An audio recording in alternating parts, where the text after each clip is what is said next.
Airport in کے گھر سے کافی دور تھا، تبھی شام اب رات میں ڈھل چکی تھی، مگر عائشہ ابھی بھی آدھا سفر ہی طے کر پائی تھی، جبکہ اس کے 2 باڈی گارڈز بھی اس کے ساتھ موجود تھے، یعنی خطرے والی تو کوئی بات نہیں تھی۔ عائشہ سکون سے سیٹ کی پشت کے ساتھ سر ٹکائے کانوں میں ہینڈ فری لگا کر میوزک سننے میں مگن تھی، جب اچانک ان کی گاڑی ایک جھٹکے سے رکی۔ جھٹکا اتنا برا تھا کہ موبائل عائشہ کے ہاتھ سے چھوٹ کر گاڑی میں کہیں گم ہو گیا، اور ساتھ عائشہ کا سر بھی اگلی سیٹ کے بیک سے آ ٹکرایا۔ کیا ہو گیا ہے؟ آرام سے نہیں ڈرائیو کر سکتے؟ سر پھوڑ گیا میرا؟ عائشہ غصے سے ڈرائیور پر چڑھ دوڑی، جبکہ وہ بیچارہ شرمندہ ہوتے ہوئے لاپرواہی ظاہر کرنے لگا، اور پھر فوراً گاڑی سے اتر کر بون اٹھا کر اپنے موبائل کی ٹارچ آن کیے گاڑی کا جائزہ لینے لگا۔ کچھ دیر تک جب ڈرائیور واپس نہ آیا تو عائشہ سے مزید انتظار کرنا محال ہونے لگا۔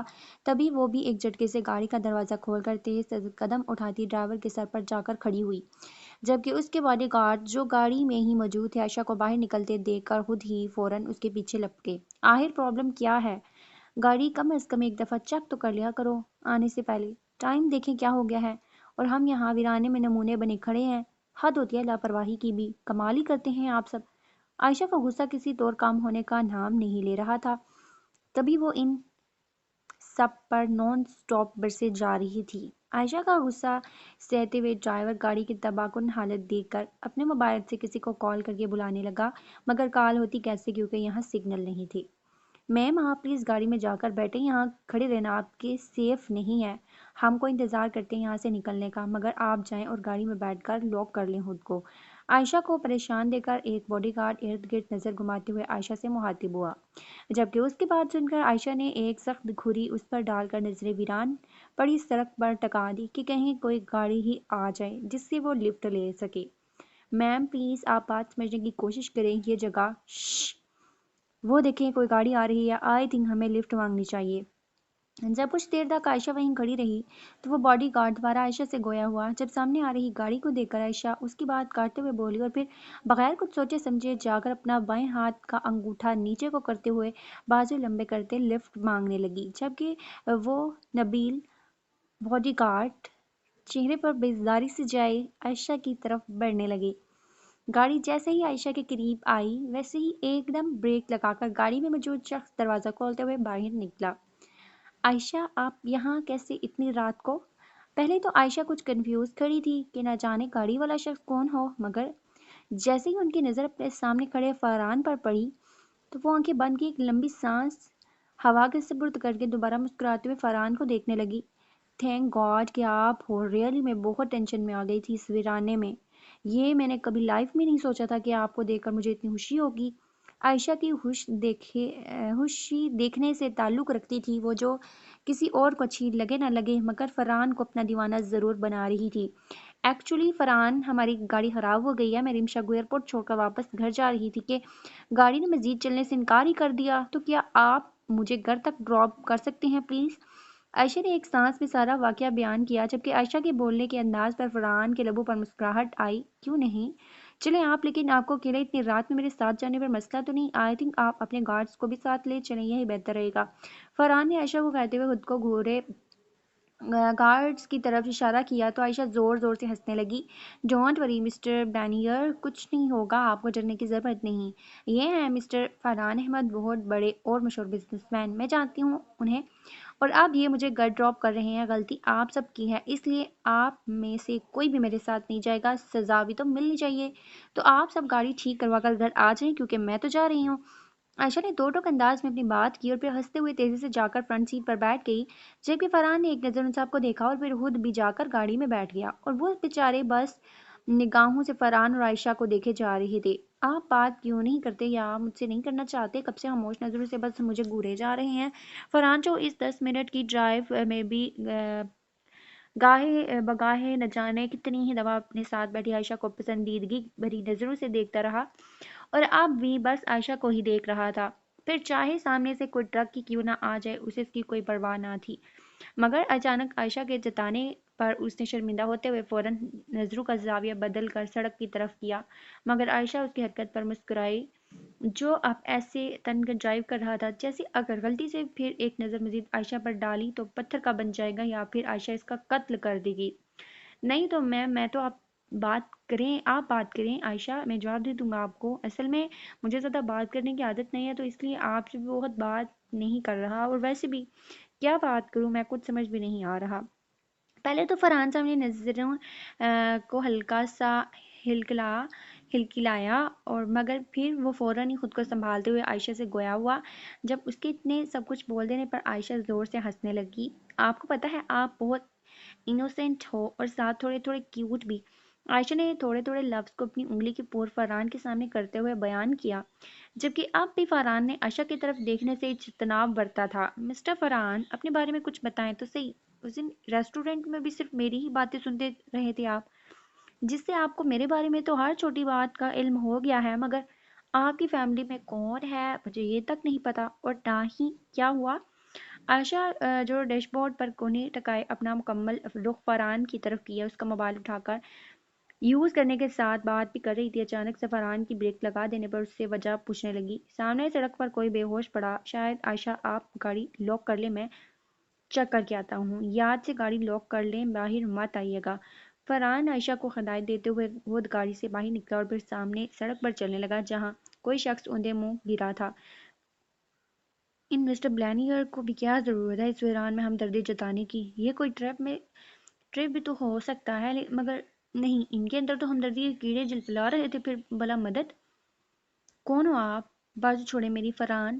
عائشہ جو بجائے فرحان کی ہدایت پر عمل کرنے کے اپنی ہی ہانکے جا رہی تھی، اچانک سے اپنی سائیڈ کا دروازہ کھول کر کسی کو خود کا بازو پکڑتے دیکھ کر زور سے فرحان کا نام لیتے ہوئے چیخی، اور اس کی یہی لاؤڈ آواز جب کچھ فاصلے پر موجود فرحان نے سنی تو پلٹ کر عائشہ کو دیکھنے لگا، مگر اس سے پہلے وہ عائشہ کی طرف لپکتا سڑک پر پڑا شخص پھرتی سے اٹھا اور پیچھے سے فرحان کی کنپٹی پر گن رکھی چل گاڑی کی طرف۔ فرحان کے پیچھے موجود شخص نے اس کی ٹانگ پر ٹھوکر مار کر اسے گاڑی کی طرف بڑھنے کو بولا۔ فرحان دانت پیسنے کے ساتھ عائشہ کی طرف چلنے لگا، جو سہمی ہوئی اسے دیکھ رہی تھی کیونکہ وہ شخص بھی ابھی اس کی بازو دبوچے ہوئے تھا۔ دیکھو بھائی، جو کچھ چاہیے لے لو، مگر ہم میں سے کسی ایک کو بھی کوئی نقصان مت پہنچانا۔ یہ گاڑی، میرا والیٹ، یہ واچ، سب کچھ لے لو، مگر ہمیں جانے دو یہاں سے۔ فرحان نے سہولت سے ان ڈاکوؤں کو بات سمجھانی چاہی جب اس کی نظر عائشہ کے ہاتھ میں موجود اپنے موبائل پر اٹک سی گئی، کیونکہ عائشہ ان ڈاکوؤں کی نظر سے بچتے ہوئے کوئی نمبر ڈائل کر رہی تھی۔ ہیلو عائشہ، کہاں ہو تم، اور تمہارا موبائل بند کیوں ہے؟ انکل کب سے زیان لسن ہے پلیز، ہمیں کچھ ڈاکو تھوڑا سالی تو کوڑی کی چوکری ہمارے ساتھ چالاکیاں کر رہی ہے، تیرا تو میں ایسا حشر کروں گا تیری روح تک فنا ہو جائے گی۔ عائشہ نے جب سلمان صاحب کے موبائل پر زیان کی آواز سنی تو بغیر ایک بھی پل ضائع کیے وہ تیزی سے موبائل کان سے لگائے بولنے لگی۔ جب اسی ڈاکو نے جس نے عائشہ کا بازو پکڑا ہوا تھا عائشہ کے منہ پر تھپڑ مارتے ہوئے ساتھ بکواس میں کچھ بکتے ہوئے موبائل عائشہ سے چھین کر سڑک پر پٹاہا، جبکہ موبائل گرتے ہی فوراً کرچی کرچی ہو کر سڑک پر ہی بکھر گیا تھا اور ساتھ کال کٹ گئی تھی۔ اے تیری ہمت کیسے ہوئی عائشہ کو ہاتھ لگانے کی، تیری تو میں۔ فرحان عائشہ کے تھپڑ لگتے ہی چیختے ہوئے آگے کو بڑھا، جب دوبارہ اس کے پیچھے موجود ڈاکو نے اس کی ٹانگ پر ٹھوکر مارنے کے ساتھ گن اس کے سر پر ماری، جس سے ایک پل کے لیے فرحان کا سر چکرا گیا اور ساتھ وہ فورس بھی مانن پڑ گئی جو وہ آگے کو بڑھنے کے لیے لگا رہے تھے۔ سالی نے اتنا نقصان کروا دیا، موبائل دیکھ تو کتنا مہنگا تھا جسے اس بغیرت عورت کی وجہ سے توڑنا پڑا مجھے، اور اس کے یار کو دیکھ کے کیسی مرچیں لگ رہی ہیں، ابھی تو اور لگیں گی تجھے۔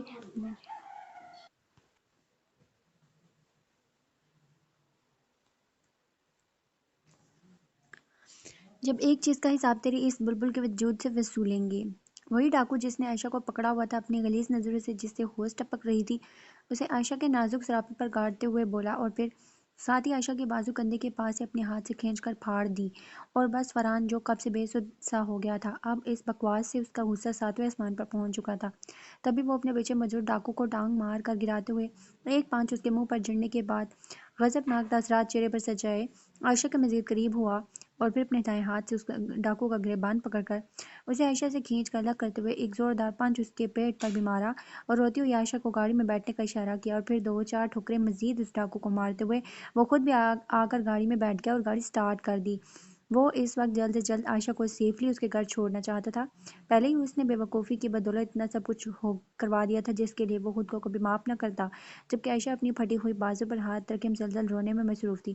عائشہ کے آنسو فرحان کو برزخ میں دھکیلنے کے مترادف لگے تھے، تبھی اس نے گاڑی کی سپیڈ کچھ اور تیز کر دی۔ کتنی محبت کرتی ہو مجھ سے اینجل، جو ابھی بھی نماز مکمل کر کے شہنواز اس کی جگہ پر رکھ کر باہر کچن کی طرف جانے کا ارادہ رکھتی تھی، اچانک ڈائمنڈ کی بات سن کر کھڑی ہو گئی اور ساتھ ہی سہمی ہوئی نظروں سے بیڈ پر ڈائمنڈ کو دیکھنے لگی جو کب سے ٹکٹکی باندھے اسے دیکھ رہا تھا۔ جب وہ نماز پڑھ رہی تھی تب سے بہت زیادہ محبت کرتی ہوں اس دنیا میں سب سے زیادہ۔ اینجل نماز کے سٹائل میں دوپٹہ لپیٹے پہلے تو خاموش کھڑی تھی، مگر جب اس نے ڈائمنڈ کو اٹھ کر خود کے نزدیک آتے ہوئے دیکھا تو اپنے ہونٹوں پر زبان پھیر کر انہیں تر کرنے کے بعد نظروں کے ساتھ سر بھی جھکائے بہت آہستہ سے جواب دیا۔ اس کی آواز اتنی دھیمی تھی کہ ڈائمنڈ نے اپنا کان اینجل کے چہرے کے قریب کرتے ہوئے دوبارہ اسے بولنے کا حکم دیا، جبکہ اینجل اس کے ہاتھ میں موجود سگریٹ پر نظر جمائے دوبارہ سے اسے اپنی محبت کا یقین دلانے لگی۔ کس می؟ جی؟ ڈائمنڈ کے یوں اچانک نئے حکم پر اینجل نے آنکھوں میں نمی لائے اسے دیکھنے لگی جو سنجیدگی سے اسے گھور رہا تھا۔ آئی سے کس می ناؤ۔ ڈائمنڈ اینجل کے کپکپاتے ہوئے ہونٹوں کو فوکس کیے مزید گویا ہوا۔ اس دفعہ اس کے لہجے میں وارننگ واضح تھی، تبھی اینجل اس کی وارننگ سے ڈرتے ہوئے آنکھیں بند کر کے اپنے پاؤں کے ساتھ چہرہ اوپر کیے ڈائمنڈ کے ہونٹوں کے قریب ہونے لگی۔ جب درد سے اچانک اس کے منہ سے ایک چیخ نکلی جیسے ڈائمنڈ اپنے لبوں کو اینجل کے لبوں پر رکھ کر روک چکا تھا، جبکہ اینجل اپنی بازو پر سگریٹ کی جلن برداشت کرتے ہوئے درد سے مزید رونے لگی۔ اگر تمہیں مجھ سے محبت ہوتی نا اینجل، تو میری قربت میں تمہاری آنکھیں نم نہ ہوتی، جبکہ ہمیشہ ہمیشہ میرے چھونے پر تمہیں رونا آتا ہے۔ جھوٹ مت بولو مجھ سے، دھوکہ دینا بند کرو، مجھے شدید نفرت ہے مجھے جھوٹ اور دھوکے دینے والوں سے۔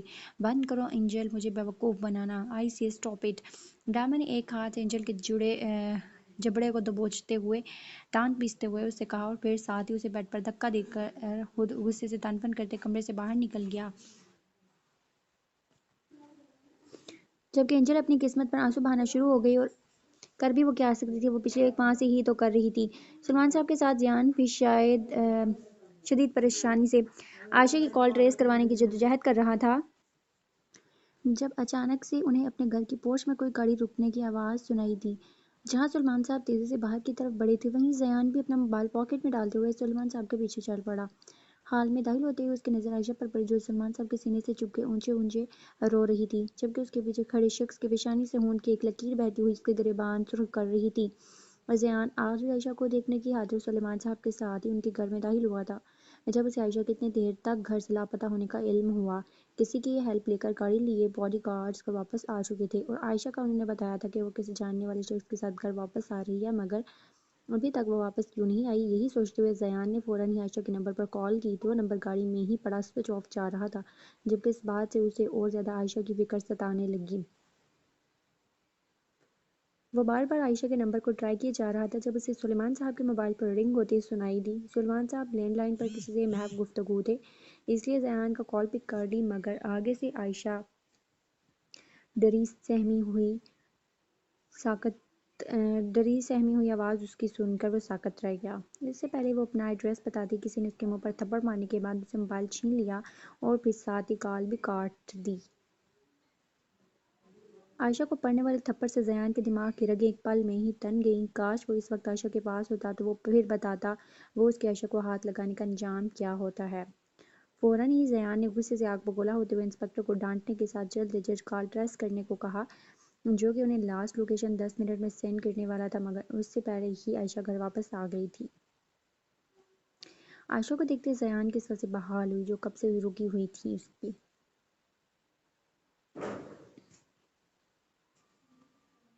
مگر فرحان کو وہاں دیکھ کر اسے کچھ جلن کا احساس ہوا، جسے پھر یہ سوچ کر کہ وہ خود زخمی ہونے کے باوجود عائشہ کو صحیح سلامت واپس لے آیا ہے، زیان نے خود کو ریلیکس کیا اور فرحان کی طرف چل پڑا۔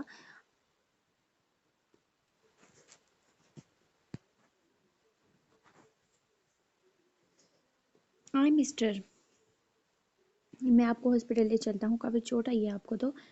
زیان نے روتی ہوئی عائشہ کو خاموش نظر سے دیکھ رہے فرحان کی توجہ حاصل کرنے کے لیے اسے مخاطب کیا، جبکہ فرحان نے زیان کی آواز پر چونک کر اسے دیکھا اور پھر نفی میں سر ہلانے لگا۔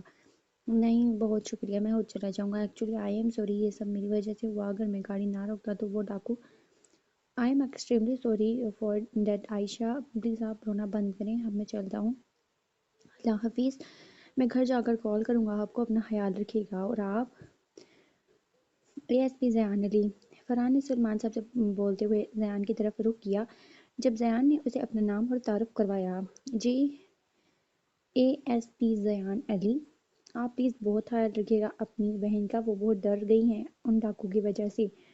فرحان نے جان بوجھ کر زیان کو عائشہ کا بھائی بنایا، جبکہ بھائی لفظ پر ایک بار پھر زیان کی رگیں تن گئیں۔ جی آپ بے فکر رہیں، میں بہت خیال رکھوں گا اپنی منگیتر عائشہ زیان کا۔ اب آپ جائیں۔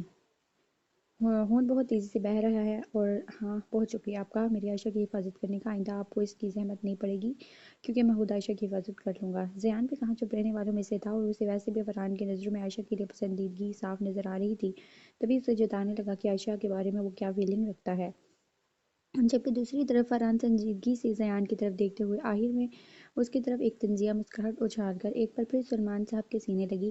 عائشہ کو دیکھنے کے بعد واپسی کے لیے پلٹ گیا، مگر زیان کو اس کی طنزیہ مسکراہٹ بہت مشکوک سی لگی، جسے وہ اگنور کرتے ہوئے عائشہ کے قریب ہوا تو اسے عائشہ کی بازو پھٹی ہوئی نظر آئی اور بس زیان کا جو غصہ کچھ دیر پہلے ختم ہوا اب دوبارہ عروج پہ پہنچ گیا۔ عائشہ یہ کام انہیں ڈاکوں کا ہے نا، ان کا تو میں ایسا عبرتناک حشر کروں گا کہ دنیا توبہ توبہ کرے گی۔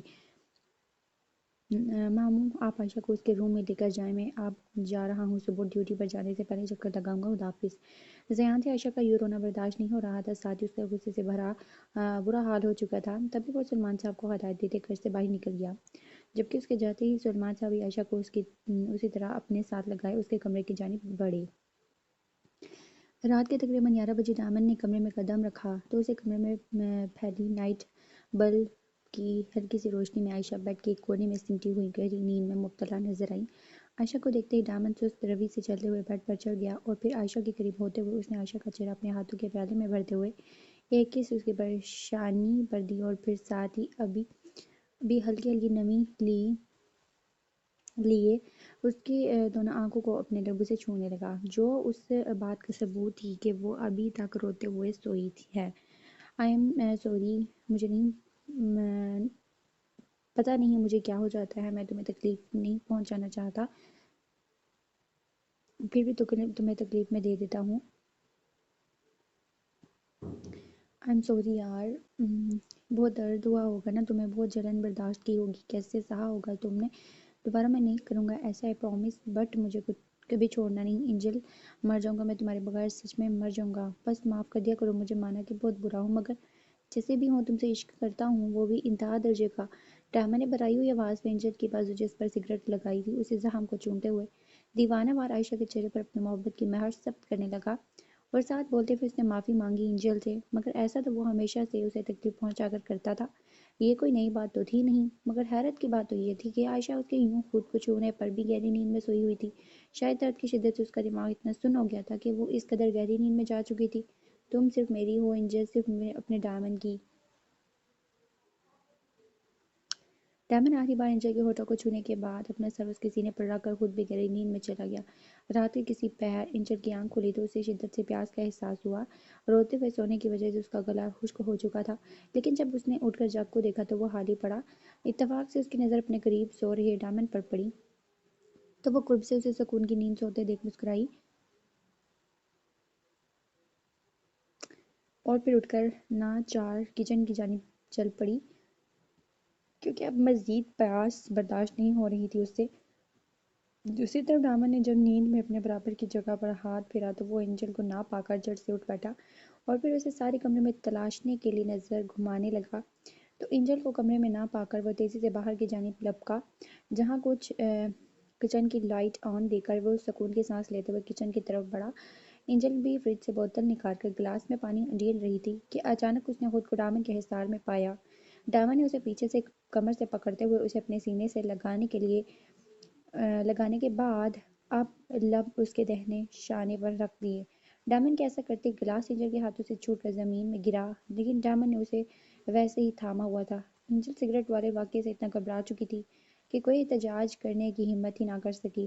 پیاس تو مجھے بہت لگی ہے اینجل، مگر پانی کی نہیں بلکہ تمہاری، ڈائمن نے بولتے ہوئے اب اپنے ہونٹوں کو اینجل کی گردن پر رکھ کر اس کے جواب کا انتظار کرنے لگا، مگر جب اس نے اینجل کو خاموش پایا تو اچانک اس نے اینجل کو کندھوں سے تھام کر اس کا رخ اپنی طرف کیا اور پھر جھک کر اپنے تشنہ لب اس کے لبوں پر رکھ کر خود کو سیراب کرنے لگا، جبکہ اینجل آنکھیں بند کیے خود کو رونے سے باز رکھنے کی کوشش کرنے لگی کیونکہ اس کے آنسو ڈائمن کو غصہ دلاتے تھے اور وہ اب کوئی رسک نہیں لے سکتی تھی۔